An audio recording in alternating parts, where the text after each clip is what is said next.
Hello, magluluto tayo ng paborito kong omelette. Ayan, spinach so. Para kong si Papay. Tapos nag-prepare lang ako. Dalawang itlog lang yan. Tapos nilagyan ko ng capsicum o kaya ng bell pepper. Gumamit ako ng iba't ibang kulay. Diba? Arte-arte ko. Pare-pareho lang naman ang lasa niyan. Tapos hiniwa ko siya ng maliliit, yung parang pinong-pino para madaling maluto. Tapos para sa akin, mas malasa rin siya. Ayan, parang pinong-pino lang siya. May dilaw. Tapos gumamit ako dito ng siguro, 2 kamatis lang. Hiniwa ko rin. The same thing, pino rin.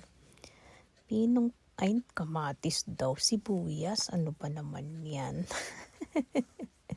Sibuyas, hiniwa ng pino. Ayan. Diyos ko Lord.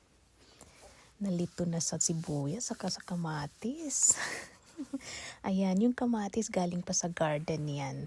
Kinuha ko lang kanina. Pag gumagamit ako ng kamatis, tinatanggal ko yung buto. Ayan, konting saute, gisa-gisa. Tapos sabay lagay ko na ng mga capsicum, tsaka kamatis, pinagsabay ko na. Ayan, sabay lagay ng spinach.